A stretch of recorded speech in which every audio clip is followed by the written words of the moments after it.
So it is just now more evident than ever that Splitgate 2 is absolutely failing. And we just got a new report on it as well. So to start things out, let's go to the Steam charts.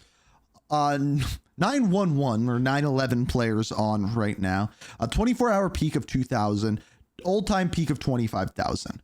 That means 90% of the players are gone. That's wild.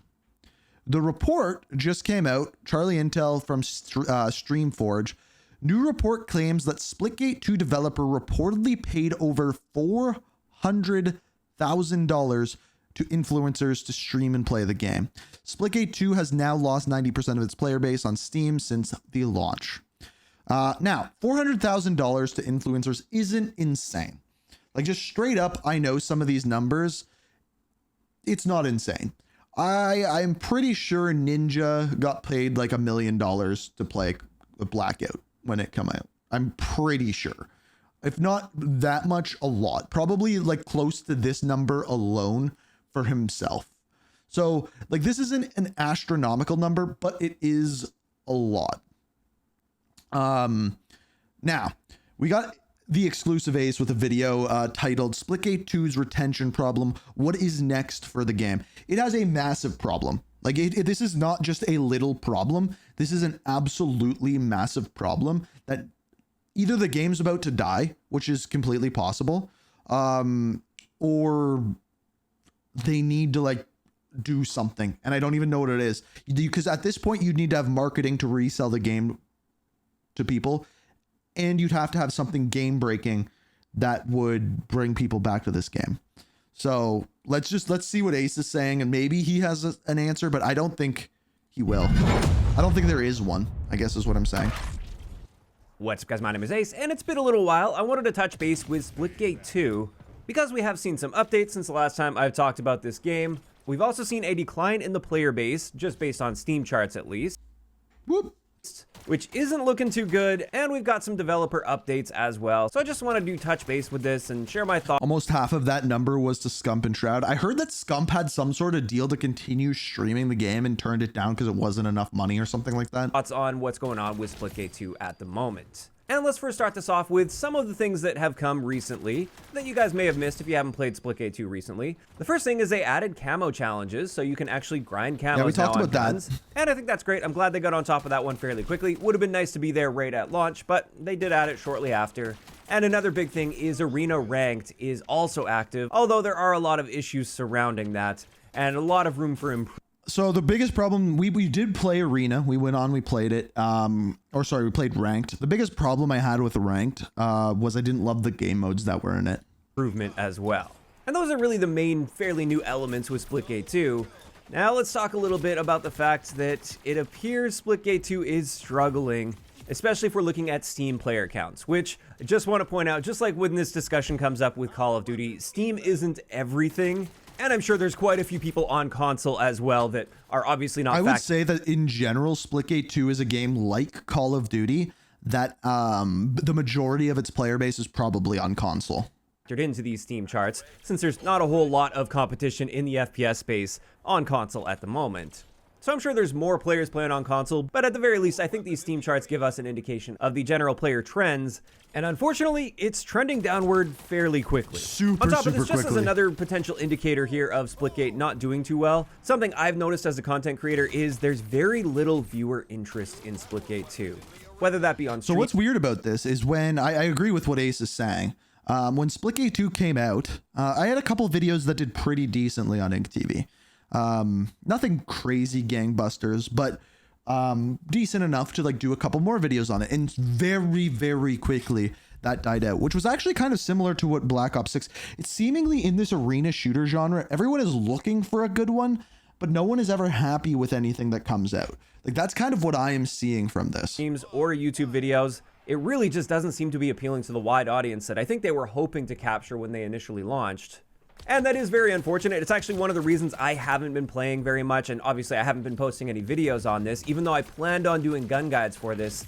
It was quite simply a case of not enough interest for me to justify putting as much time and effort that would be required to make those videos if they're just going to actively harm my channel, because there's only a small group of dedicated players that would be interested in that. So based on what we're seeing here, it's pretty clear that Splitgate 2 is not thriving at the very least. That's not to say that it's completely dead at this point. There are still people playing. You can still find games, of course. But now I wanted to... But just to be clear, I think Splitgate 2 is doing far worse than X Defiant did. Like, far worse. Now, I don't have the player numbers because X Defiant had the stupid Ubisoft Connect thing, but truly believe that. My thoughts on why I think this is the case and why I think this game has been struggling a little bit. And to be clear, I don't think there's like one primary reason or anything. There is a bit of a list here. Some of these I think have a much bigger impact than others though. And honestly, I think one of the primary reasons that this just isn't appealing to a very wide audience is the simple fact that the mechanical skill gap in Splitgate 2 is fairly high,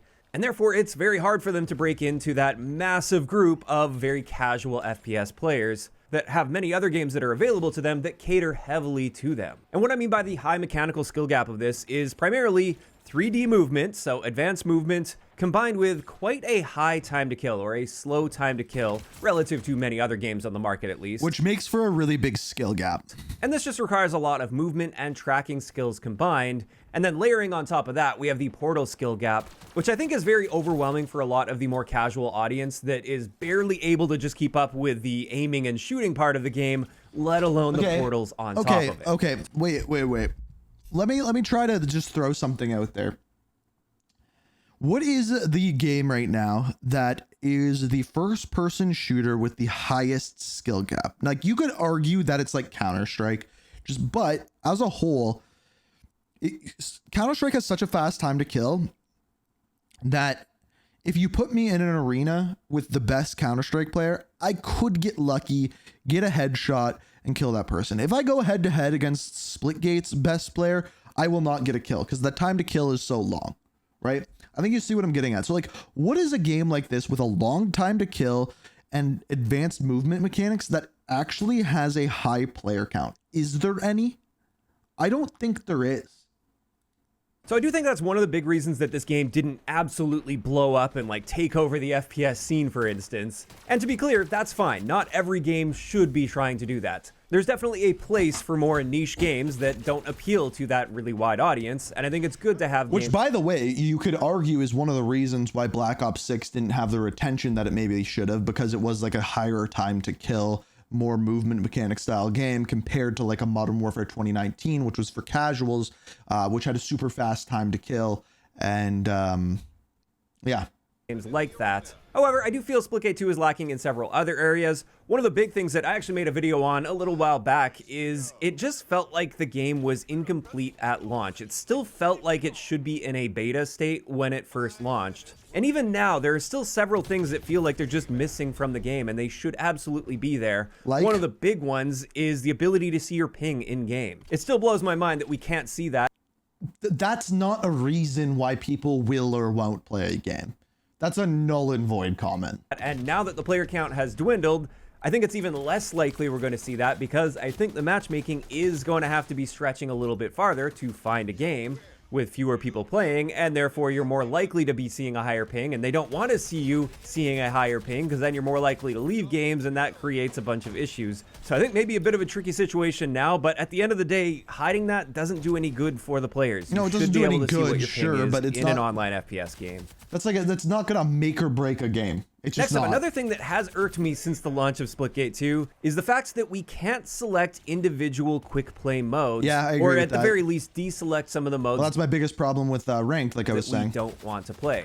Instead, we're just stuck with playing the arena mosh pit, and you might get a game mode you like, you might get a game mode you dislike, and you just kind of have to roll with it. Or you just back out of the game, which is another big issue with this game in my eyes, is the fact that people seem to be very willing to back out of games, and then they just fill those spots with bots. And while the bots aren't totally useless in this game, they will actually get some kills here or there. They're pretty useless. They're also just not going to be a proper replacement for a real player. And that's one big thing I've noticed with my playtime is I've just felt a lot of the times I feel like I'm just wasting my time finishing out matches because either it's me stuck trying to carry 2 or 3 bots, or I'm on the other end of that and I've still got all players on my team and there's 2 or 3 bots on the enemy team combined with a real player or two. And at that point, we know the game's essentially So over. here is like the honest truth though.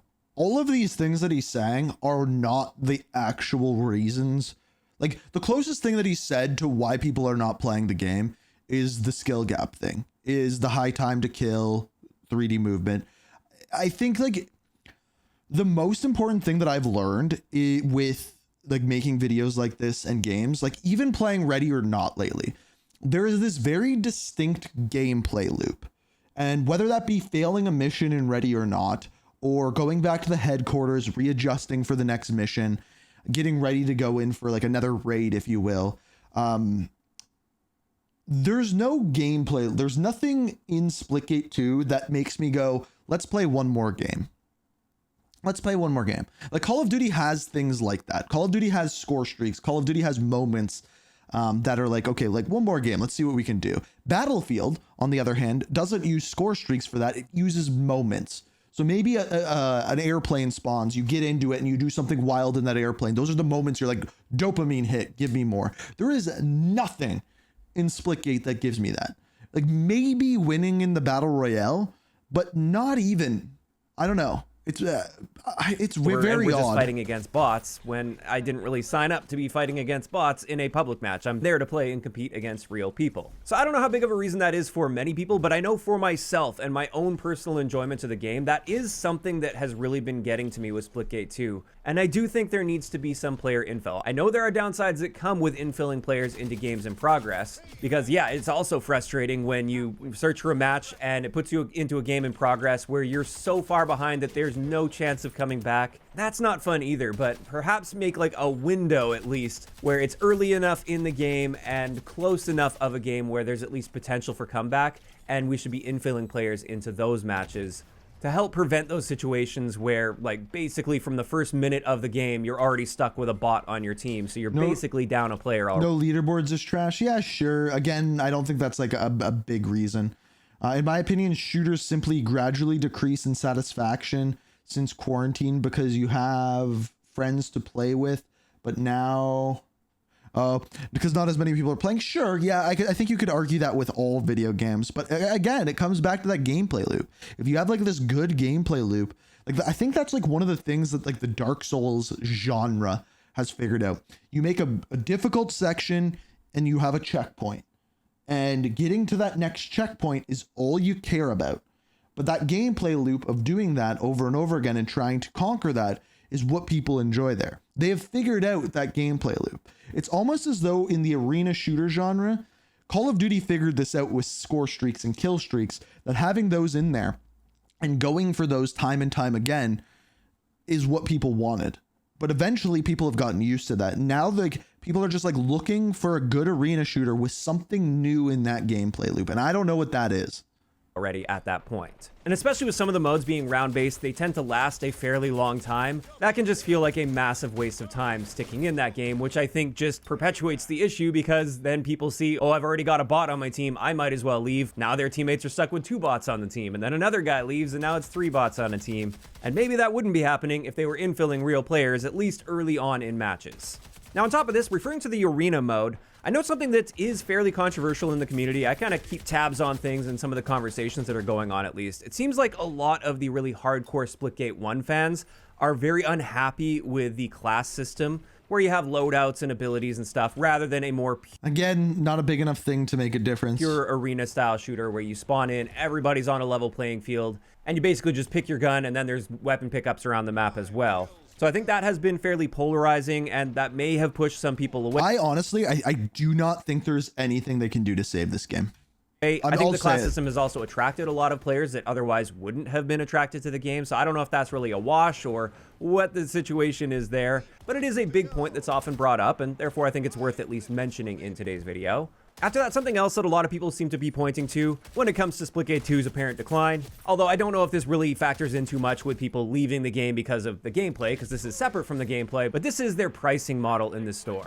And while yes, you're not gaining any competitive advantage or anything from the store not gonna items, make so or you break. don't need to be spending money on the store. And it is, of course, a free-to-play game, so they've got to be making their money somehow. At the end of the day, the prices are just way too high, in my opinion, for what you're getting and for what the game is as well. That was a nice portal there, and I do Ace. think that has left a bad taste in a lot of people's mouths at the very least. Again, I don't know if this is really contributing to many people like quitting the game entirely or anything, but it's definitely not an area that's helping their image by any means. After that, I have perhaps a bit of a controversial opinion here. I know a lot of people agree, but other people may disagree with that, and that's totally fine. I do think for Splitgate 2, Battle Royale was a mistake, or at least Battle Royale at launch and as a huge focus of their launch presentation was a mistake. And don't get me wrong, I've enjoyed Battle Royale. Now, this one's interesting. Now he's on to something.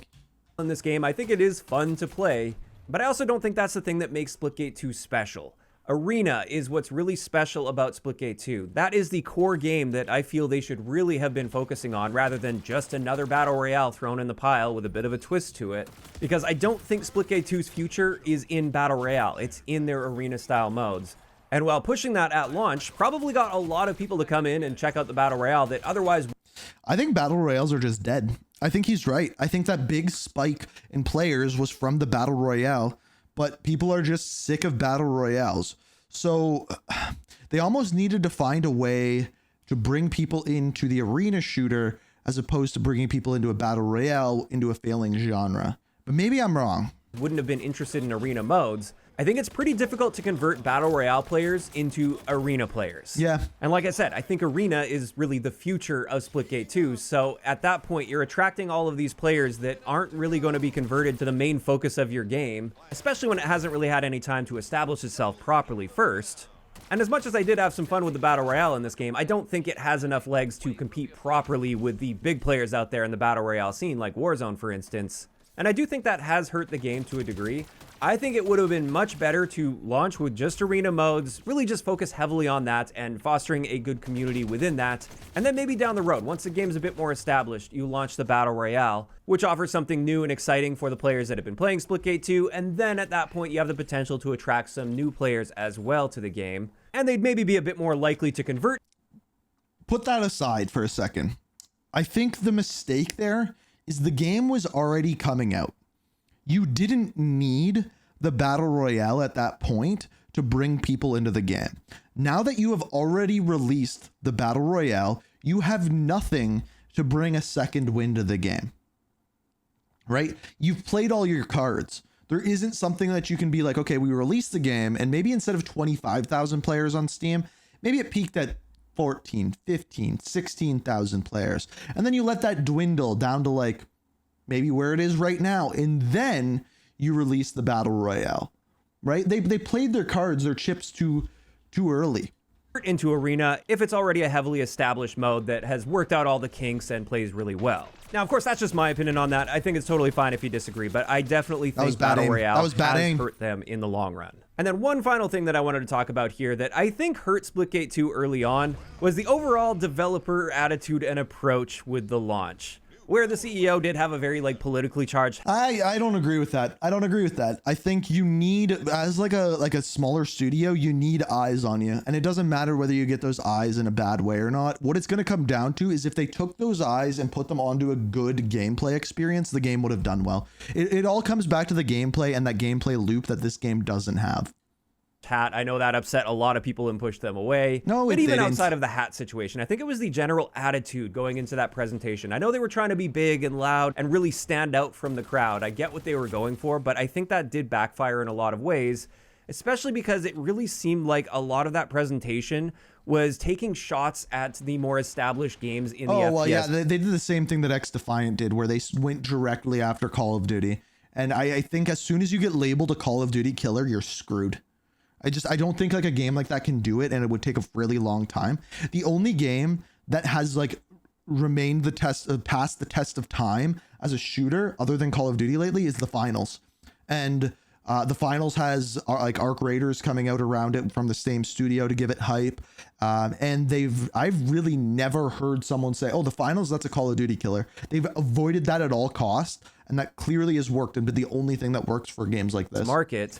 rather than just focusing on themselves and showing off what they have to offer and how what they're offering is great. And especially seeing the state that the game launched in, I think this attitude really backfired on them. If you are going to take that approach where you're taking shots at others that are established in the community, you better absolutely nail it, and you better be doing so many things way better than those existing games that you're taking shots at. And Splitgate 2 just doesn't do that. And I don't think the game is bad by any means, it's just not good enough to be coming into the scene like that and talking down to their competitors that are far more established and have games that have all of the features that you would expect, unlike Splitgate 2, combined with things like the fact that their store pricing model is even worse than Call of Duty's, for instance, and Call of Duty gets a lot of criticism for how expensive their bundles and things are. Free-to-play versus non-free-to-play, but yeah. That approach is going to backfire on you. So I think a much more humble approach where they would have just focused on what they're doing and all of the features of their game and what they're really proud of with their game, what makes their game great in their eyes, without comparing or talking down to competitors, that would have been a much better approach in my eyes with Splitgate 2. And overall, I think those are the primary issues that I think Splitgate 2 has been struggling with. Like I said, there's a variety of reasons there. I think some have had a bigger impact than others, of course. But now let's talk a little bit about what's changing. One thing I do like is the developers have been a lot more humble and direct and clearly in touch with what the community is talking about, at least. They have released some videos and community updates, for instance, that are directly addressing much of the feedback and criticism. And I think that's great. They recently addressed their challenge system. It is pretty broken right now. It actually has been one of the biggest issues they've been having with the game on a technical level. And they owned up to that, and they are rewriting the entire system essentially from scratch to make sure that it's running smoothly. Like I said, it's too little too late. Fixing your challenge system isn't going to bring more players into the game. It's just not. Also been doing weapon balancing, ability balancing. They've talked about a bunch of ranked improvements that are coming. And again, they've owned up to the fact that ranked is not in a good place. And there are some clear issues with ranked, and they're working on that. And that's the type of communication gamers tend to love to see, where the developers take accountability for the things that are broken or not working properly or not balanced properly. And they give a path forward and talk about the specific steps they're going to be taking to solve those. So post-launch, it seems like they really have been getting things together a lot better there. And I hope to see a lot more of that going forward, because I don't want Splitgate 2 to die off. I want this game to be successful long-term. Again, it's not. I truly believe there is nothing this game can do right now that is going to save it. Like, I can't think of anything. Like, I think just the game didn't resonate with people. They played their cards too early. There was mistakes in the game early on. And like, I do not see. The one thing X Defiant had is these IPs it could lean on to release cool things like Assassin's Creed and things like that. And it ended up taking them too long to do that. There is like, what cards can Splitgate 2 play to bring players back and keep them there? Like, I think there's things that they could do to keep the players that are currently playing there, but I don't think that there's anything that they can do to, like, people came, they tried it, they saw it, and they just didn't like it. It's unfortunate because it's not a bad game. It is not a bad game whatsoever, but I just don't see it. I don't think it's ever really going to appeal to the masses or anything, but I hope it's at least able to maintain a solid core player base long term, and maybe even improve enough over time to turn some things around and grow a player base as things get better. Of course, time will tell on all of this. I'm still going to be keeping up with Splitgate 2. I'm still going to be hopping in from time to time as well to play it. Admittedly, I really just haven't had time in my schedule to play it lately, especially when it's hard to justify making content on it when there's not a whole lot of viewer interest in content on it. But this is where I want to hear from you guys in those comments down below. How are you feeling about Splitgate 2 now that it's been out for a little while? Let's check out the comments on this one. Claiming to be a return to great FPS gameplay, then immediately revealing Battle Royale over Imagine Dragon music was certainly a choice. Okay, that's pretty funny. It's almost like the game was heavily promoted by a bunch of YouTubers that were paid to talk about it and didn't actually enjoy it. See, I wasn't paid to talk about it. Splitgate 2, appreciate the feedback and support. A lot to figure out and improve for sure. More to come, but for now, we are listening and fixing bugs. See, I don't know what they can do. But yeah, I truly believe the BR thing was a mistake. Movement and gunplay in Splitgate 2 are great. It's just severely lacking in other areas. Like a good gameplay loop. A good gameplay loop is all it comes down to. And unfortunately, the game doesn't have that. I think the gameplay itself, the gunplay, The ideas of it. I like a lot of the game modes and how you get to the final round and then it's one life. I like that. I like that. But there's nothing that is going to keep players in it. There just isn't. There just isn't. And that sucks. And I think it's going to go the way of X Defiant. Honestly.